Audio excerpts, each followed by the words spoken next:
Hey guys, so the case I did was the Ashley X case, which focused on stunting the growth and sexual development of a developmentally disabled child. So this case started actually in 1997 when Ashley X was born. Within a month of her birth, her parents started noticing motor and mental abilities were not forming and at the rate they should be. So they took her into the doctor and they found that she had static encephalopathy. By the age of 6, she could no longer hold herself up, hold her head up, roll, change positions, sit, hold a toy, walk, or use any form of language. She would smile when cares were being done and would also smile to show affection. Ashley's parents were her full time caregivers, and they feared that in the future they might not be able to take care of her at home and might not be able to be the ones providing all that care. So at 6 and a half, Ashley started showing early signs of puberty. She started developing pubic hair. She started having breast buds form. And so Ashley's parents' fears were coming true that they were afraid that they weren't going to be able to take care of her as long as they would like if she was going through this early puberty.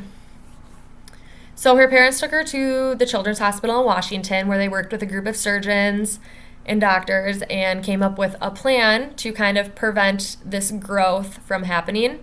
So this plan was has three major parts. The first part is that Ashley would undergo a hysterectomy. She would have a mastectomy, and she would also be on high doses of estrogen for a while. So the reasons behind this was that the hysterectomy would prevent the child from menstruating in the future, would prevent having cramps and all the different painful side effects that comes with menstruating for females. The mastectomy, the parents argued was that both sides of the parents had histories of large breasts and discomfort from the breasts, and the other concern was that her wheelchair strap would come across her breast, and that's how she kind of got held up in her wheelchair. So that would be uncomfortable as well, and it would just be discomfort. And then the estrogen therapy would stop her from getting taller and stop her from gaining weight, so she would kind of be kept at like a child smaller size. The doctors were kind of unsure about this because it's never really been done before, so they brought the case to the ethics committee in the Children's Hospital. The ethics committee sat down with Ashley, her parents, and the doctors and kind of went over all the different side effects of each procedure. They focused on the benefits of each procedure, the risks, and just kind of talked with Ashley's parents and like wanting to know why everything was necessary at this point. The committee did note that in order for Ashley X to undergo a hysterectomy, it had to be approved by the Washington law due to that was just the requirement. So it had to be sent to court and reviewed. And then once the court gave their decision, it could be happening.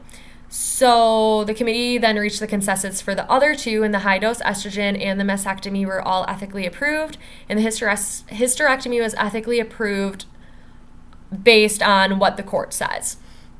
So the hospital then went with and removed Ashley's uterus. They removed her breast buds, and they started her on a high dose of estrogen.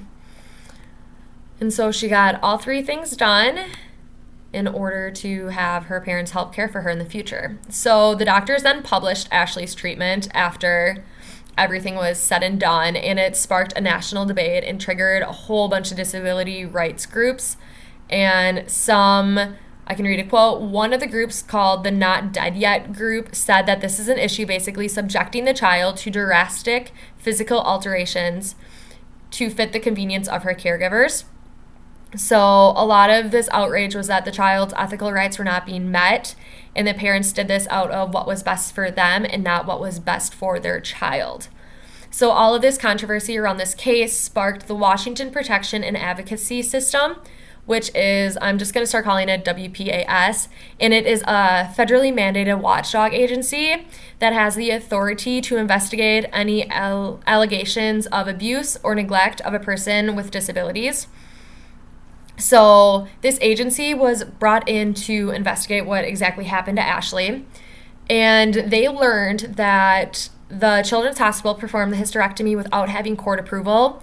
Ashley's parents had a letter signed from their attorney stating that the hysterectomy was not for sterilization issues and was for just basically comfort and protecting pain in the future. So the surgeon and the director of the children's hospital saw this letter and thought it was like court approved. So they went ahead with the surgery, even though the case was never taken to the court and was never discussed. So that's like one of the big ethical issues. And the WPAS then cited the Children's Hospital for that. And now there are long-term rules and regulations in place to prevent this from happening to other children in the future. And I'll talk about those in a little bit. So a couple of the main ethical rights that were violated in this was Ashley X's right to non-maleficence, which is obviously doing no harm to the child. This child is put through unnecessary surgeries when other options could have potentially worked just as well and could have been an easier solution. They purposely put the child under two different surgeries that could have been very harmful to the child and probably caused the child a lot of pain and a lot of discomfort at the time. So the doctors and the parents purposely put their child under these surgeries, which violated the child's right to non-maleficence.